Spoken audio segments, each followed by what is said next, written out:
Caro al coccio, one of the first recipes my father Vincenzo taught me how to make. Braciole. What's life without braciole? And for dessert, the magical and Boliti's strawberries. And find out how naming a dish is a good way to remember someone special in your life. Come for the recipes. Stay for the story.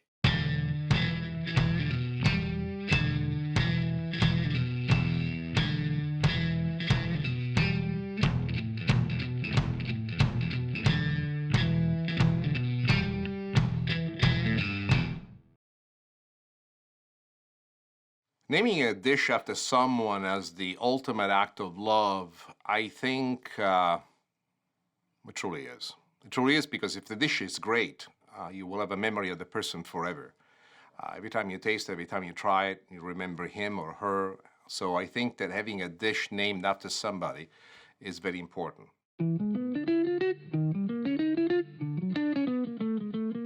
Farro salad is not a Sicilian specialty. On top of it, where did I come up with the name Maureen? Well, this is a very romantic story.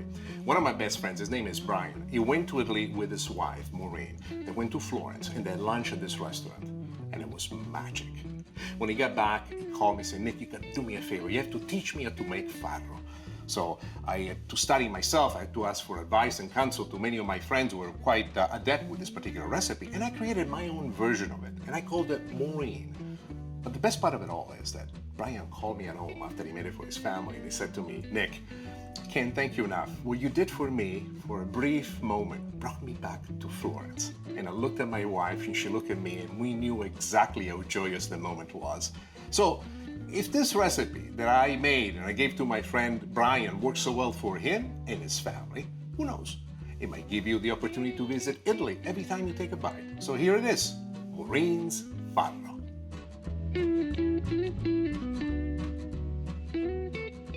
The first edition always starts with farro. Remember that when you cook farro at home, it doubles up in size. So whatever amount you put in, you're gonna end up twice as much. Look how gorgeous it is. And this is what I love about it. This is already very crunchy, very nutty, has a unique flavor of its own. I think that the enjoyable aspect of farro is with every bite that you take to have something fresh crunching inside your mouth, emitting a juice, a flavor of their own. These are my favorite ones. Let me show you. Here I've diced up nicely some yellow, orange, and red pepper. So once I add it in, you want to mix it real well together. The next thing that I've done is some chopped onions, red onions, chopped them very, very fine. I'm going to add them as well. All these flavors, by the way, as they sit together, they will bring out a character all of their own. Then the next thing that I'm going to do, I'm going to add olives, Kalamata olives. When you use Kalamata olives, make sure that you use the one that don't have the pit. If you are crazy enough to put whole Kalamata olives in there with the pit as well, you're not gonna make friends, you'll make a lot of enemies. So what I do very attentively, if I have the old-fashioned, old-school ones, I take the pit out and then I slice them. In this case, I was lucky enough, my market actually carried Kalamata olives without the pit, which was very advantageous to me and allows me to do this wonderful design. The reason why I like the olives inside the insalata di farro is for the little explosion of saltiness that they bring in. Every addition that you make sure that you turn, twist, mix everything on the inside. It's like you're inviting a bunch of friends to a party you want them to enjoy. Now let's go with the other spices. Salt, sea salt, abundant salt to make sure that everything has a personality. Pepper, I like to ground it fairly coarse, and that's when I add it, and that's exactly what we're doing. The addition mix, make sure that everything is very well mixed. What I love is the color that this has.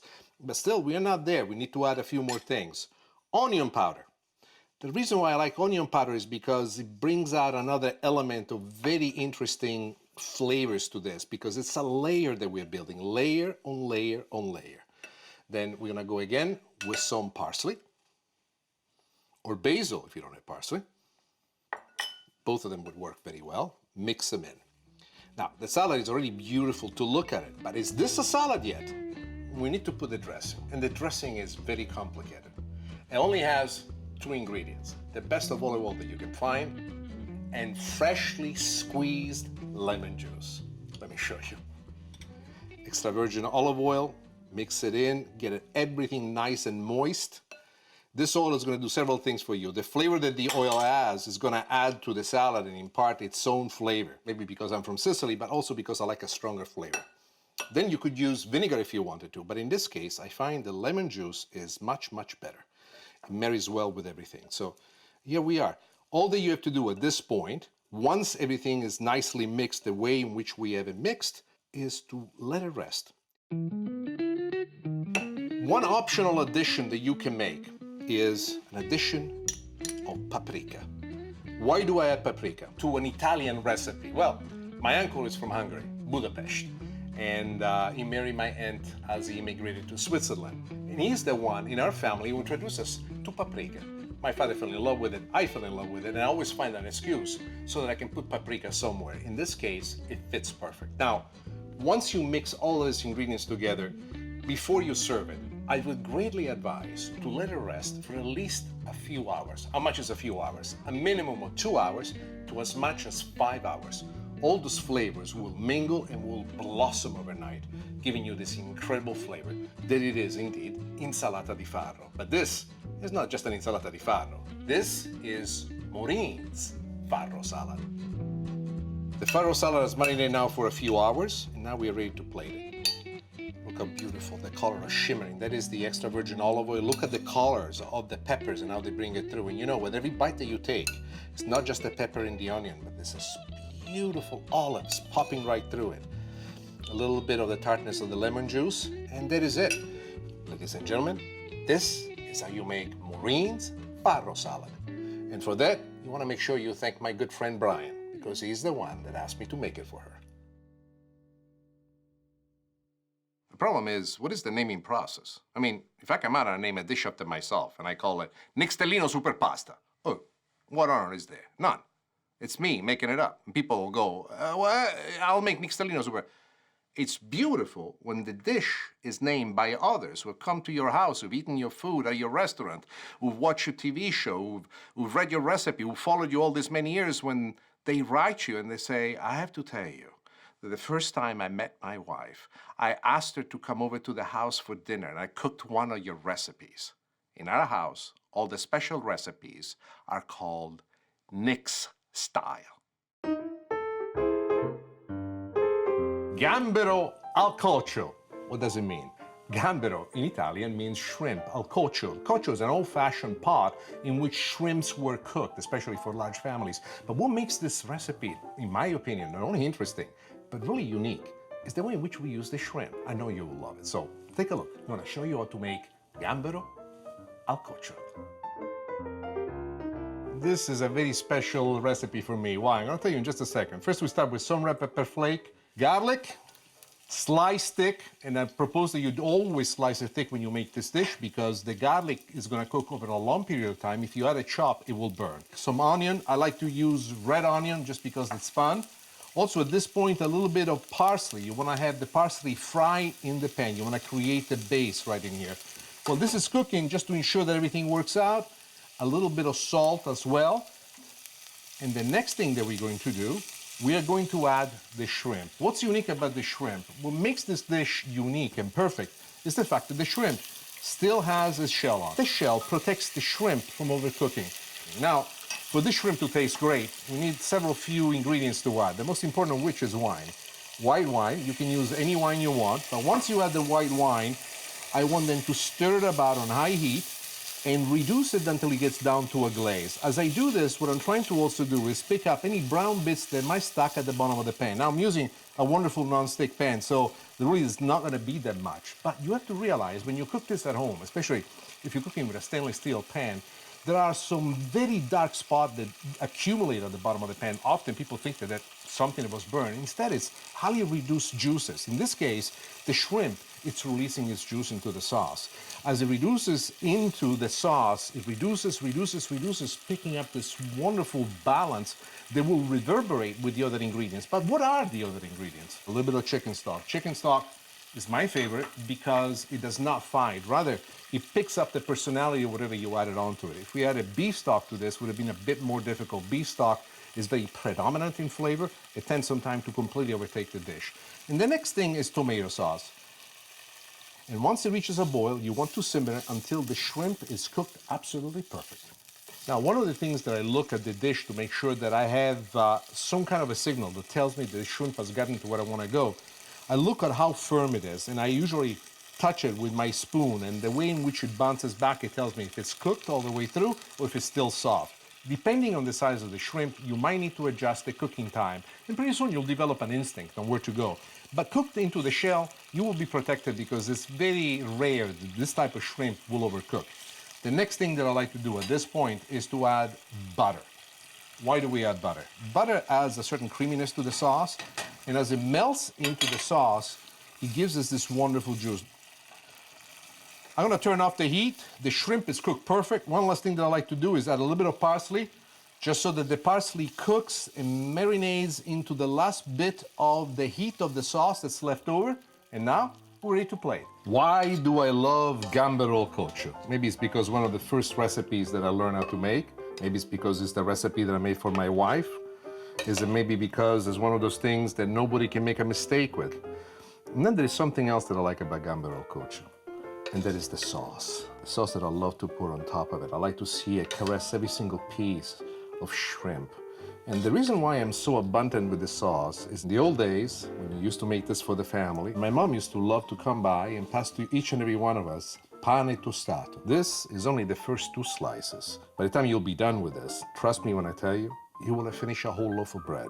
So for all of you out there, when the moment comes that the special one happens to walk in your life, make a recipe of gambero cocho. Who knows? It might change your life too. It changed mine. I think that this recipe that was my grandma's recipe ended up in someone else's home. And in the end, was one of the many reasons why someone else found someone else's to love. Did my food have anything to do with it? I like to believe I did. The fact that my food is named by my name in their house every time they make it, that's better than cash in the bank. Because cash can be made and can be lost overnight. Food, the recognition, the stories that go with it, that's something that lives forever. Let me show you how to make braciole Sicilian style, and this is a recipe that you can adapt to just about anything that you want. You can even do it with veal, you can even do it with chicken if you don't like to do it with meat. Simply pound the chicken breast very nice and thin, and the stuffing that I will teach you how to make is so flavorful, and it will also keep the meat very, very moist. So, let's make some braciole. We start with the stuffing. Everybody can make stuffing, but this stuffing is unique. Now, what we've done with the stuffing, we started out with some garlic. Saute the garlic, to which we added a little bit of red pepper flakes, the onions, and then to that we have added some chopped salami. What kind of salami? We went with soppressata. Why soppressata? I like the fat content of the soppressata.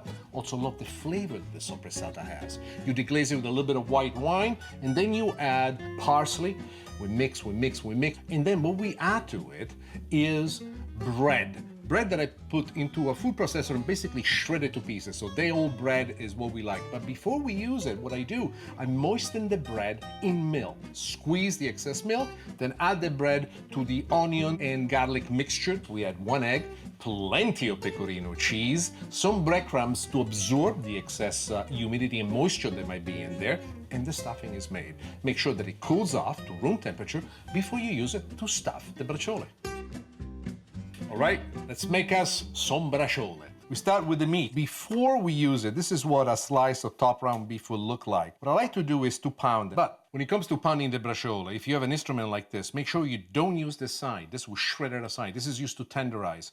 What we want to use is the flat side of the mallet. So here we go.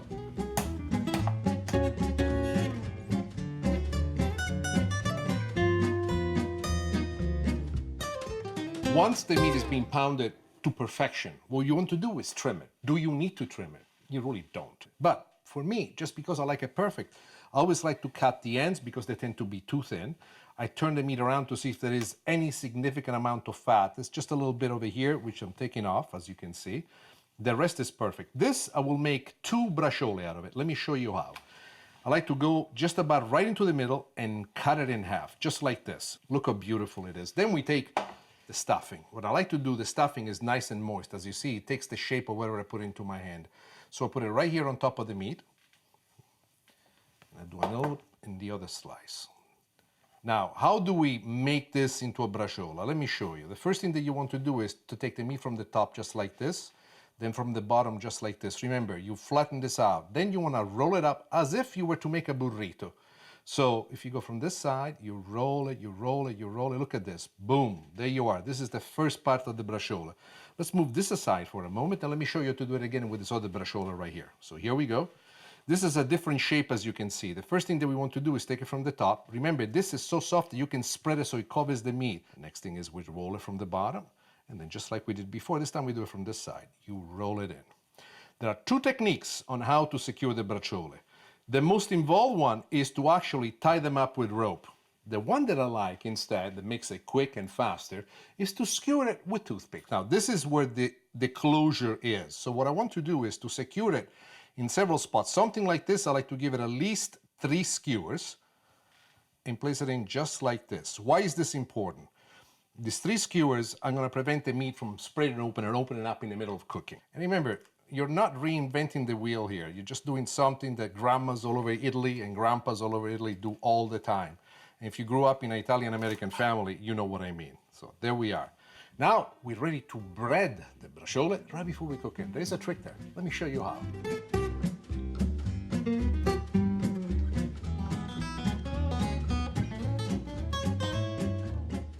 This is not the typical recipe. Usually, bracciole, before they're cooked, they're rolled in flour. That's all that there is to it. And they're fried and they're put into the simmering sauce.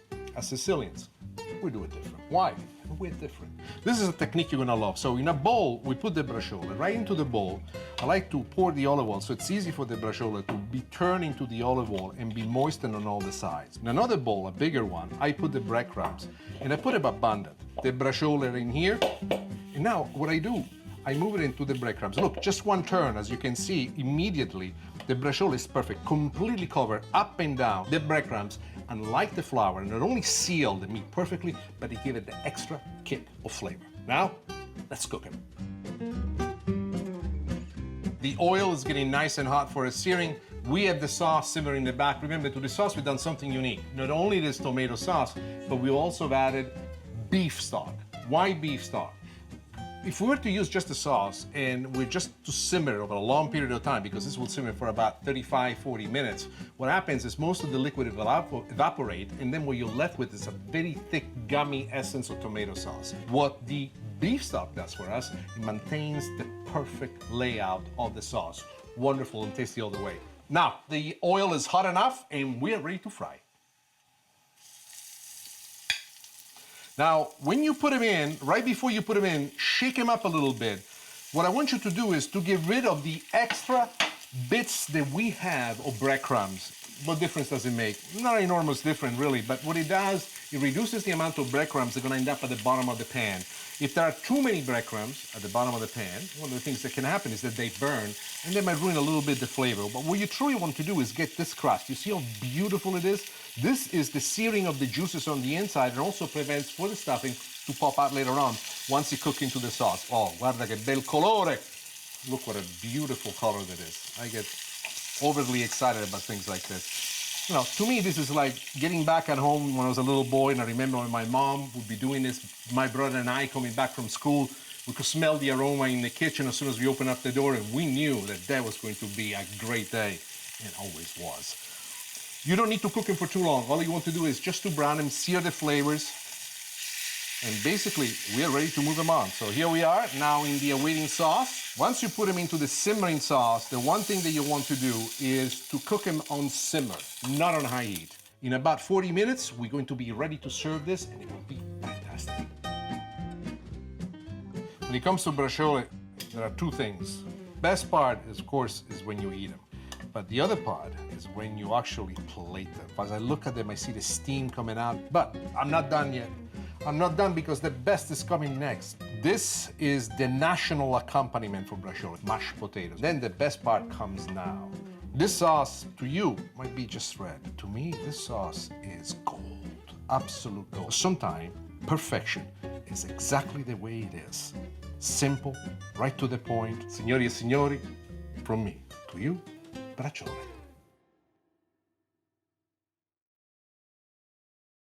My grandma doesn't know it, but her food here in America is very famous. In many houses, in many restaurants, amongst young people and old people, they get together and they make the recipes and they say, Mamma mia, it's fantastic.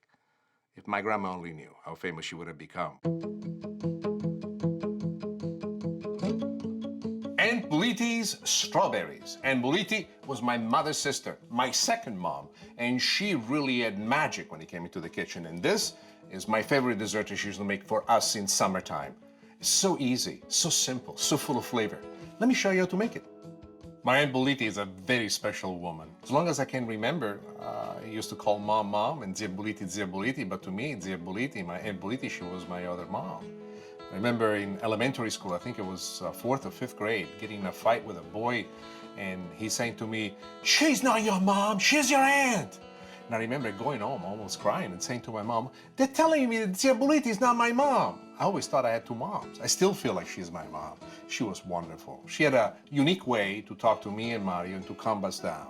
And she had an incredible way to reinterpret old school recipes and make them fantastic and very easy to make. This is one of the recipes on how she used to take care of me and my brother and make sure that we would behave. And especially in summertime, this is something you're gonna love making for your friends. I've taken strawberries and I have cut the strawberries in small pieces. I would say about 1/2 inch. And then what we have in here is orange sections. Now, these orange sections are unique because they're called supremes. What does it mean, supremes? Well, supremes is the orange section that you cut very astutely in between each section to make sure that you also take the skin off so you have the pure fruit. Does it make a difference if you don't do that? No. This way is just more fancy schmancy. And you know me, I'm fancy schmancy. The next thing we're going to do, we're going to add some sugar. A little bit of sugar for those of you on a diet, a little bit more sugar for those of you that like to eat, and then if you're preparing it for me and my brother, you got to put a little bit more sugar than this because sugar is king. This is what makes this sweet. Mix it all together. Let the sugar absorb properly. Now, a spice that's going to bring an interesting flow to this one is the addition of mint. Mint has a unique way of marrying with all of these ingredients and giving us exactly what we want. And this is what I do. I'll make sure that most of it is coated nicely. Fantastic. At this point, this is ready to be eaten already, but I have a secret weapon that I want to share with you. This, see, right here, this is my secret weapon. Very easy to make. You can do it for this. You can use it to marinate chicken if you want to and grill it. You can use it as the base of many sauces. You can use it to top any kind of dessert you want. What we have done, we've taken about 2 cups of freshly squeezed orange juice. Never use reconstituted, freshly squeezed orange juice. To 2 cups of orange juice, we've added 1 full cup of sugar, and we brought the whole mixture to a boil. We reduced it by half. As you reduce this by half, if you're cooking for adults especially, we've also added about 2 ounces of orange liqueur, and we let this rest overnight so all the flavors come together. A little bit goes a long way. It's nice and thick. First, mix it all together just like this.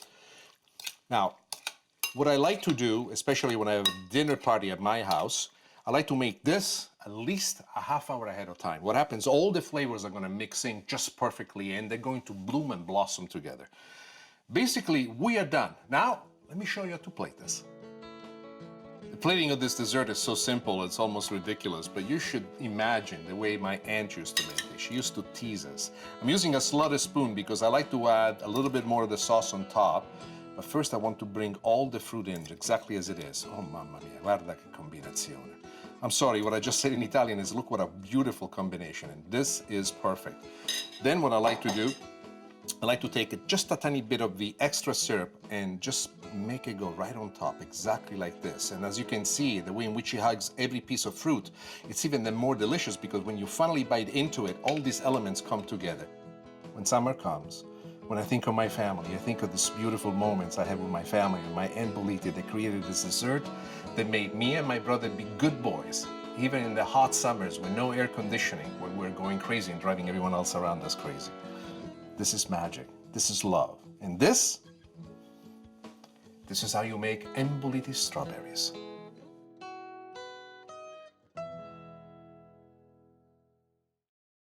So, yes, I think there is a specific honor assigned in naming the dish after someone. But it is a true honor if you're not the one doing the naming after yourself. Rather, if someone else does it. Not because they owe you something, not because they're trying to impress you, but because that dish, in their mind, in their hearts, means something. That means that the conversation that you were trying to have, this joy that you were trying to share with someone else, found this impactful connection. That is magic. Just like my dad, I was wearing a suit. I was cooking the last few braciole. And just as I reached for the bottle, the olive oil bottle, it slipped out of my hand. Boom! Down into the ground. Bada-boom! It was an explosion. It was right on top of my pants, on top of my shoes. Suddenly, inside my own head, I heard, "Save the braciole! Save the braciole! They're burning!" I stood up, I looked around, I saw all the damage around me. I saw that the suit was finished, there was nothing left to it, and then I saw the braciole. And I said to myself, dun-da-da-da, save the braciole.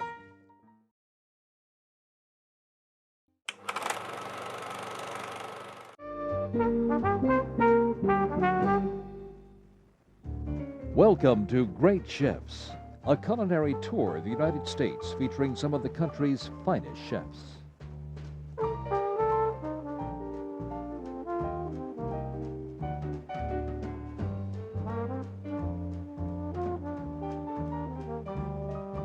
The savory appetizer is cooked by Robert Holley at Brasserie La Cause in Atlanta. It contains potato, tomato, and goat cheese, topped with a tarragon sabayon. Seattle star Thierry Rotaro prepares a salmon entree. Pay attention to his impressive technique in butterflying the filet, then creating a loin-like roll. From Sanibel, Florida, Danny Melman does dessert. It's his Greenhouse Grill's mango, macadamia, and white chocolate brulee, appropriately blowtorched before service.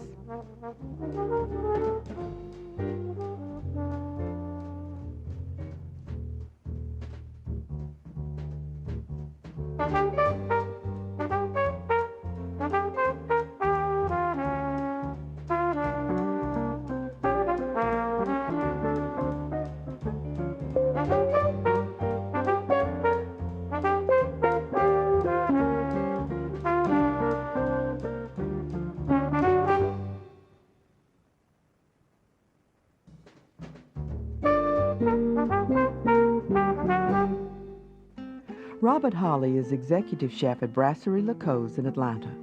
It's a sister property to the famed Le Bernardin in New York. In the 1997 Gourmet Magazine's Top Table Awards, they placed number 4 and number 3, respectively, with the readers.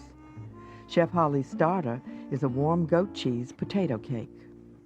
One element of the dish is a tomato compote, which is started by sweating chopped shallots and 2 peeled garlic cloves. Fresh diced tomato.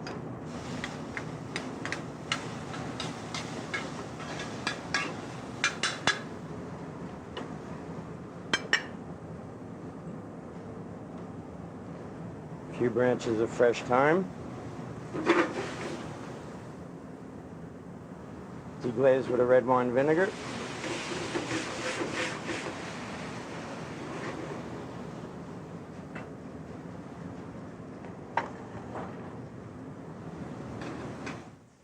The heat is reduced and the mixture is cooked very slowly.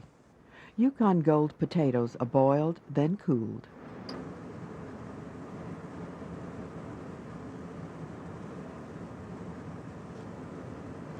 Potato is peeled.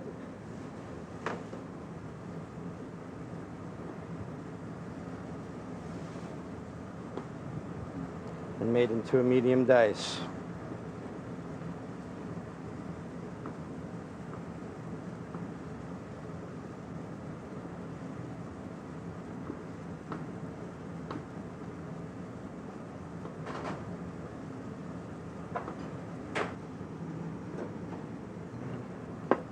Okay, into this mixture, we're going to add our fresh black olives, chopped, and parsley,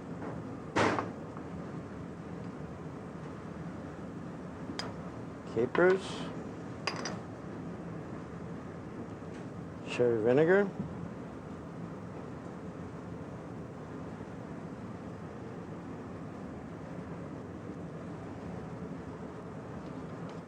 Sour cream and heavy cream are added also.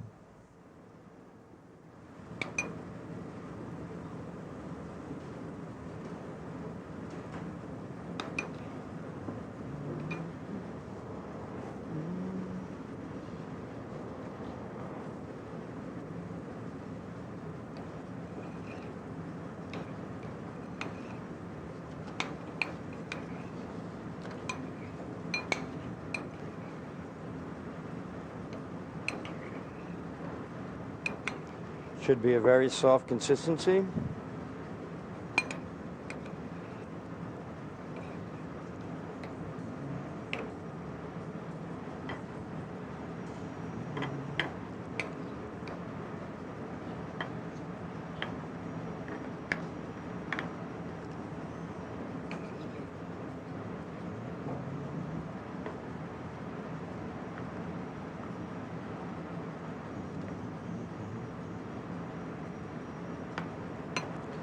Now we'll take the tomato compote.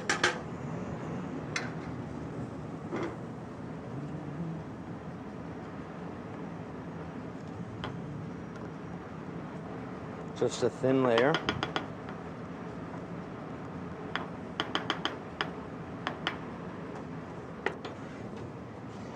And now we have some herbed goat cheese.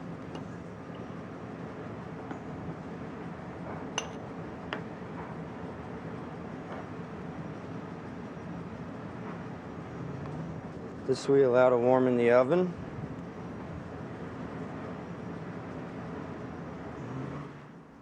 Three to 4 minutes at 350 degrees. Now for the sabayon, we're going to take a little bit of champagne vinegar.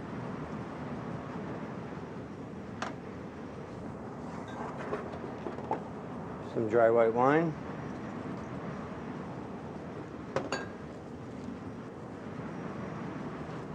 Salt and pepper.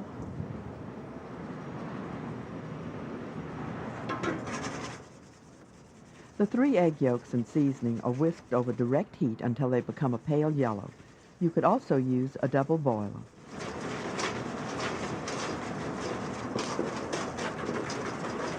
And you want to whip it up till the eggs are cooked, but not broken. It will top the potato cake. Chopped tarragon is added to the sabayon.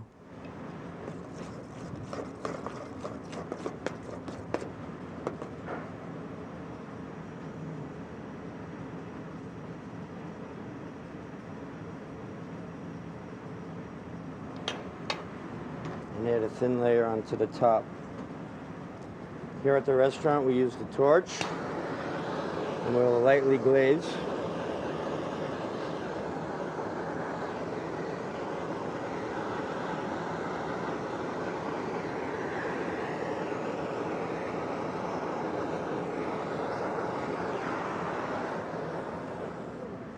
Assorted greens are garnish.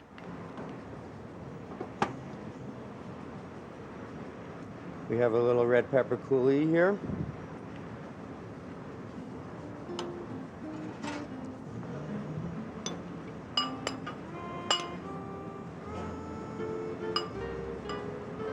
The greens can be tossed, and we'll add a tiny bit of sherry vinegar to that. A little more olive oil.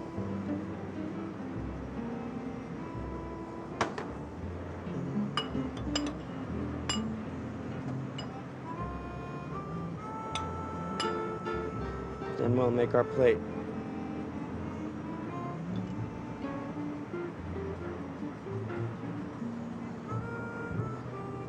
I have the red pepper coulis. Make a little decoration. Some sliced olive.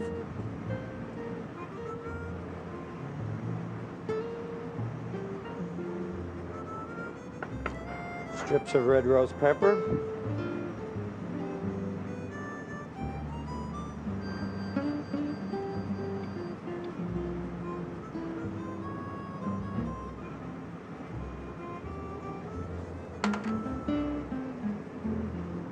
Can add a few capers.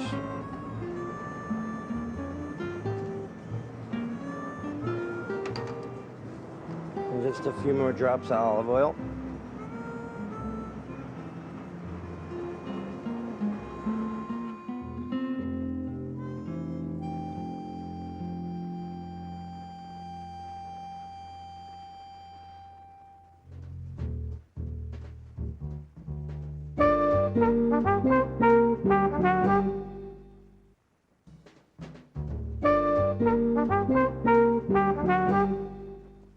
1997 was good to French chef Thierry Rodereau's Seattle restaurant, Rover's. The Zagat survey classified it in its best food category, and it was awarded first place for Seattle in the Gourmet Top Table's Readers' Poll. He offers Alaskan King salmon tournedos with Puget Sound sea urchin sauce. Today we're going to do what's called a salmon tournedo, which is basically try to shape the salmon loin once boned out and skinned out, shape it into a tournedo. So first you need to have a nice fish, preferably under 15 pounds or 18 pounds. Once you have your sides, what you want to do is get rid of the belly skin.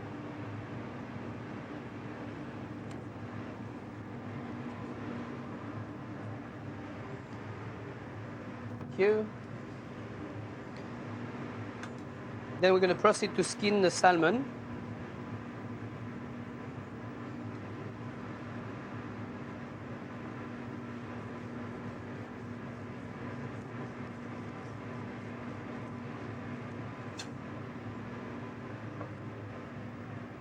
Gently lift it up from the skin. Pin bones are removed. They're pretty hardy.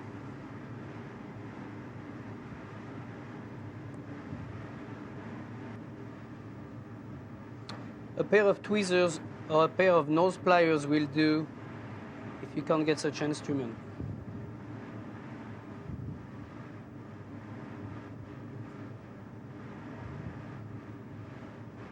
Only a portion of the fillet is used to form the tournedos.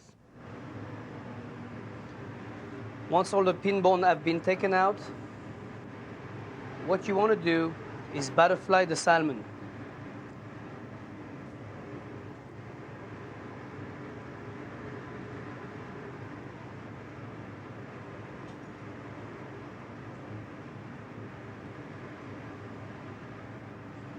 By giving it gently pressure with your blade. Then you want to flip it around and allow you to work on the back of the salmon to put all the meat perfectly inside.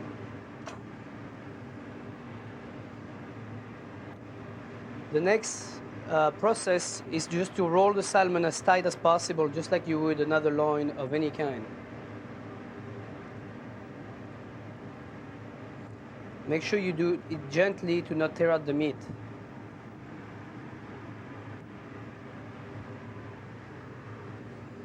Following this, just take some string. Tie your string just like you would for a tournedo, which means you put the string as far as you want the tournedo's size to be. You will be slicing each tournedo in between each string. Therefore, you'll have the size. You can actually decide on the size of your tournedo. You want to make it tight, double knotted, but be careful not to apply too much pressure in the meat because it would go inside the meat.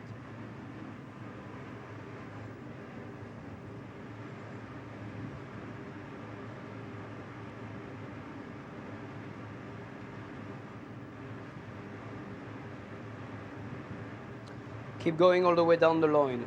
Once all your pieces have been tied up on your loin, just cut the strings off.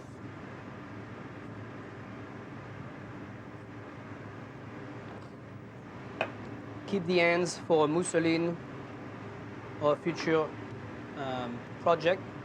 Then cut right in the middle of the string, in between the two strings.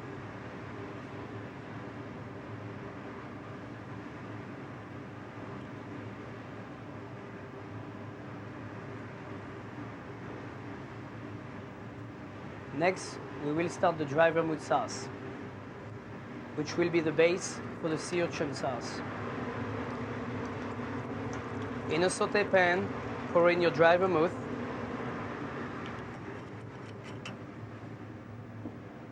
and some chopped shallots.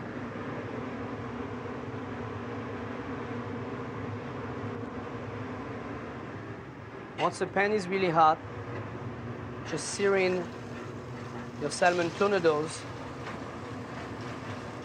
The salmon is seared in olive oil.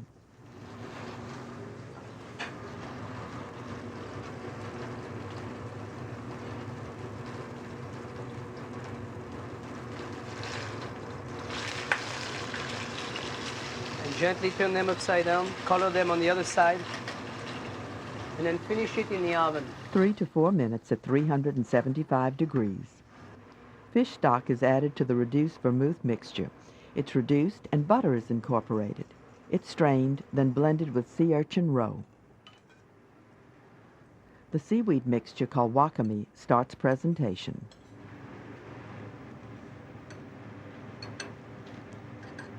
You should preheat your awashi yakame or ocean salad in the oven for about 2 minutes. Gives it a better flavor. Place the sea urchin, the tornado of salmon atop the ocean salad and pour in around your sea urchin sauce.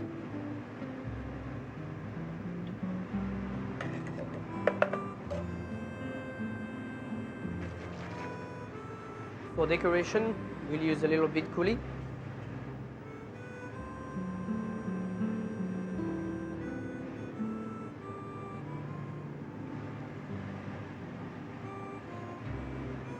Beautiful pansy.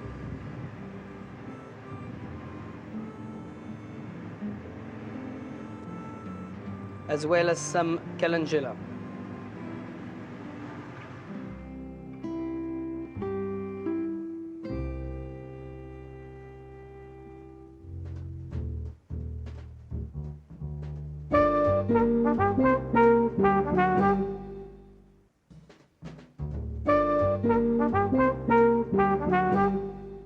At their popular greenhouse grill, owner chef Danny Melman and his wife Ariel celebrate American fusion with dishes like blackened yellowfin tuna, tasso, and seafood étouffée, and duck confit served with mango marmalade. His dessert this time is equally effective, white chocolate brulee. Egg yolks and sugar are combined to start the anglais. General proportions that we would use when we're making anglais would be 6 yolks and a cup of sugar. Anytime we use any kind of fruit, we cut back on the sugar to let the flavor of the fruit come through.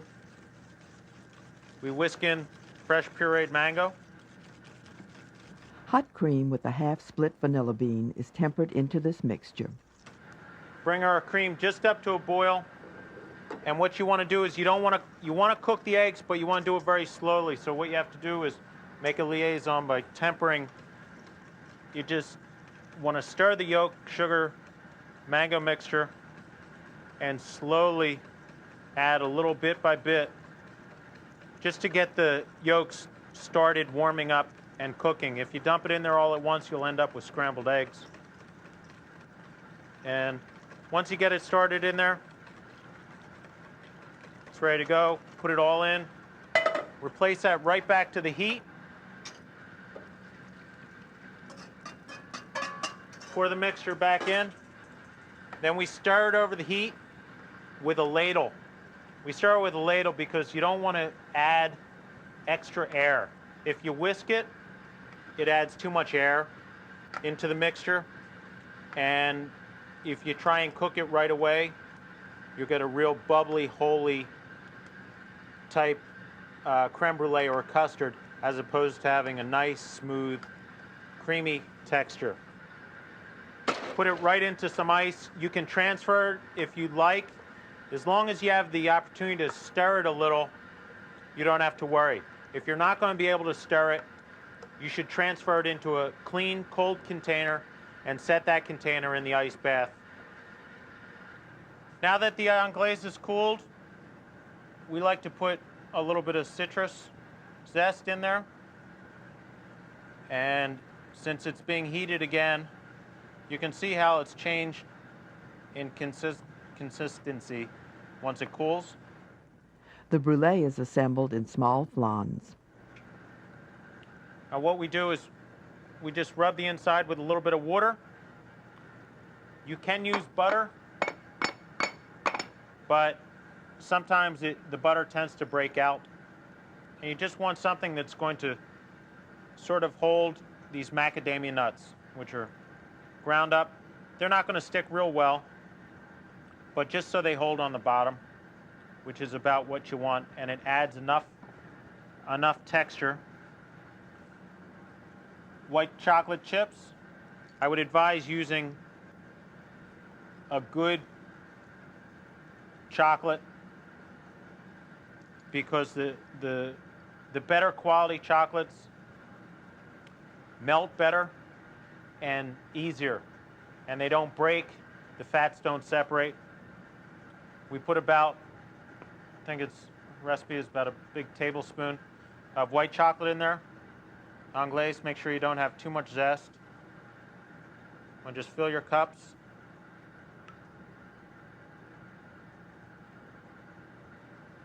The zest and the nuts add texture to this dish and flavor. So we probably have about a ½ inch of water in here, and it's hot. Bake at 350 degrees. We set our flan in there, our brulee in there, put it in the oven. As I said, that can take anywhere from 35 to 50 or 60 minutes, depending on the size, the thickness. The finished brulee is topped with a diced mango, red and green pepper mixture. We have sugar here with a little bit of cinnamon and ground cardamom in it. And you're not going to get that hard crust that you would get on the flat surface of the custard if you were to do it just directly on the custard, like I said. We do it with a good old hand torch. People love to see this in the restaurant. And what you want to do is melt the sugar and caramelize it. It takes a little bit longer because it's on the moist mango, but it'll still brown up and get crunchy. It's presented with fruit and, of all things, bread. Fresh berries. And we have toast a little bread just as something to dip in to the custard, as opposed to always using a spoon. It's always nice. We like to try and have some sort of edible utensils that we use.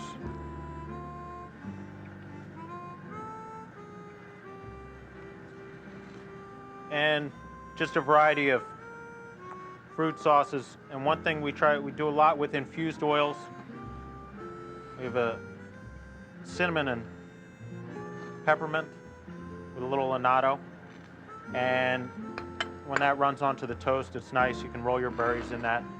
And that's it. Very simple, extremely quick dessert.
Welcome to Great Chefs, a culinary tour of the United States featuring some of the country's finest chefs.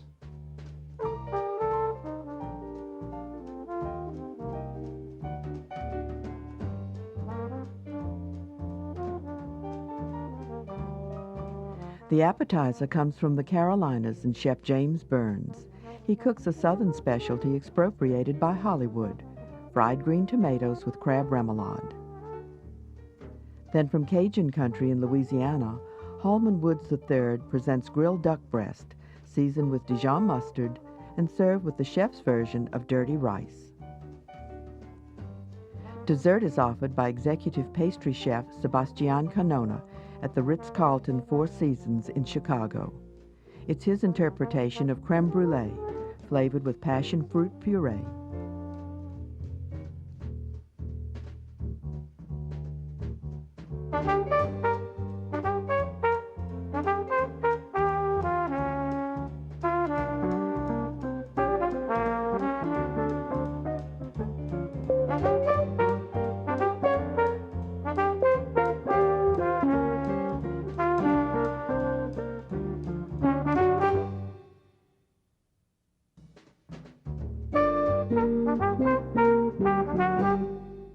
CIA graduate James Burns worked in New York, notably Tavern on the Green, before moving to South Carolina in 1989, 3 months before Hurricane Hugo. Things had to get better, and did in 1994, when he opened his J Bistro in Mount Pleasant, South Carolina. Here is the appetizer, fried green tomatoes. First, we're going to make the chow chow. It's apple cider vinegar,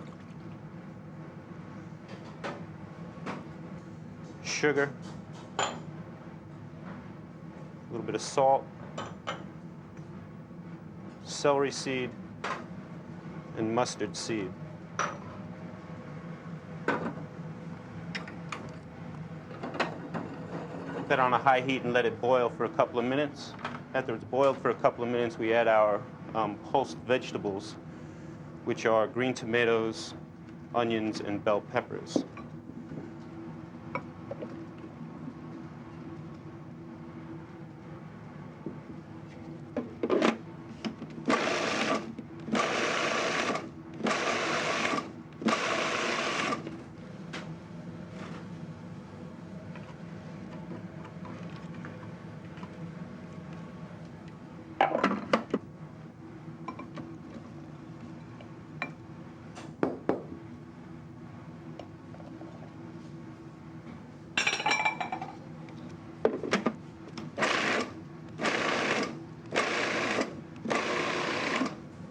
Just add all of your vegetables to the mix.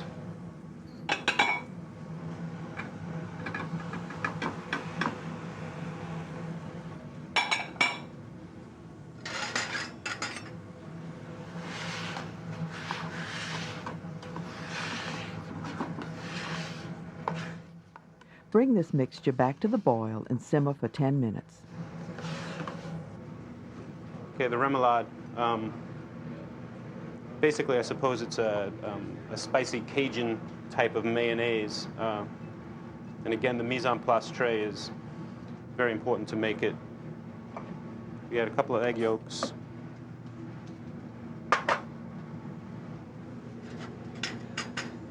4 ounces of the Creole mustard.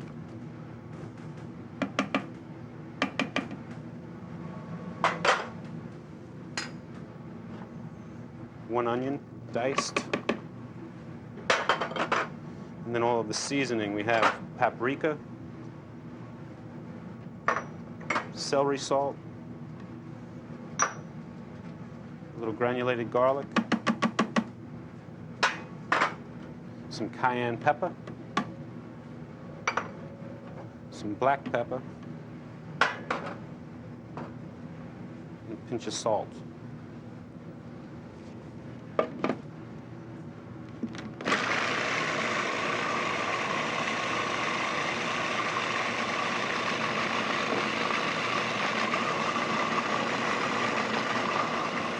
As the onions are totally pureed in the mix, you slowly incorporate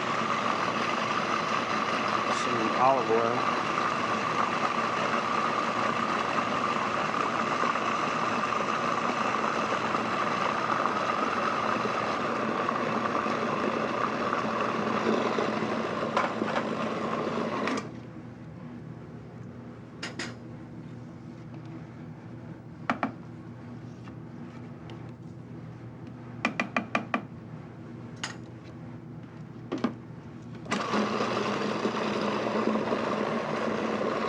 And then we adjust the consistency and the flavor with some apple cider vinegar.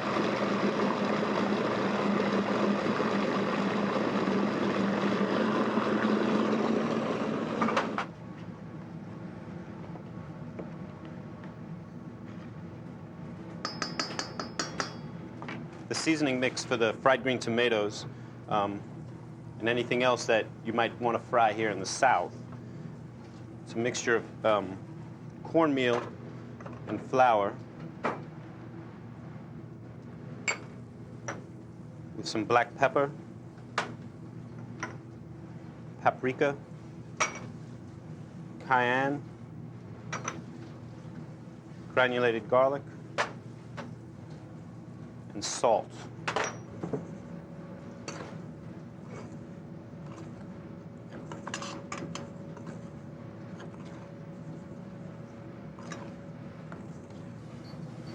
We have a fresh lump crab meat that we're going to dress with some of the spicy remoulade.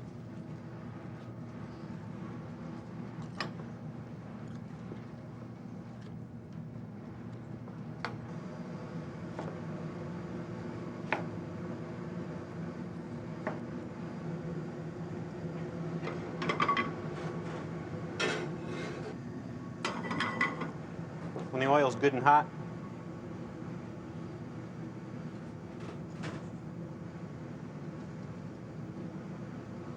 coat your tomatoes real well with the mix.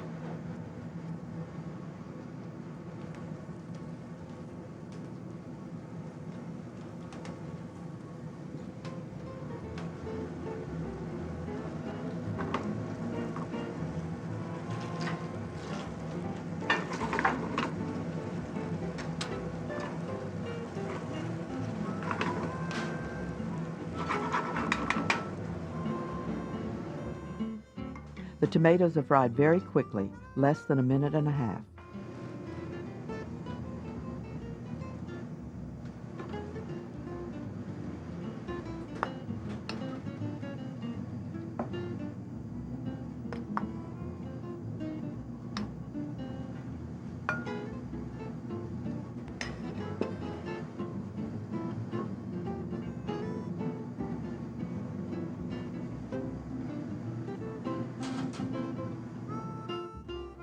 The chow chow finishes the presentation.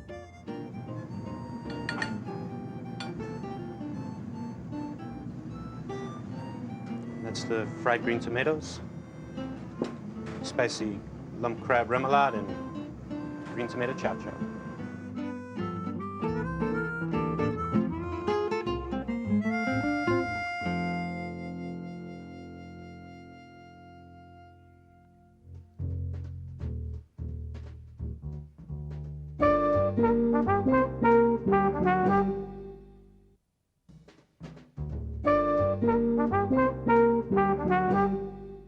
In the unlikely location of New Iberia, Louisiana, is Le Rosier, a picturesque inn which is bed but much more than breakfast.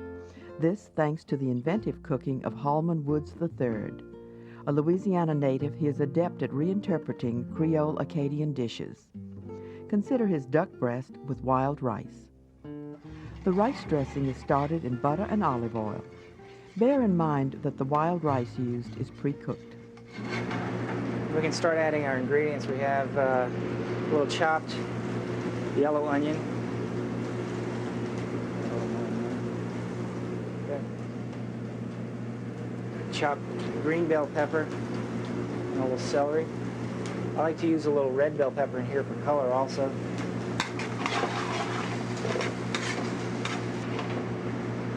And after the vegetables start to get a little translucent and tender, we're going to add some chopped mushroom, fresh.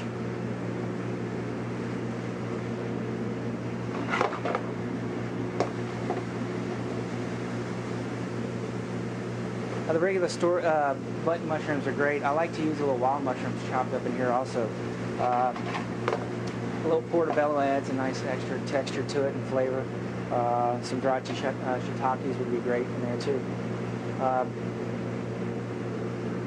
A nice ingredient when we debone our duck, we're going to reserve some of the duck liver and chop that real fine and add that.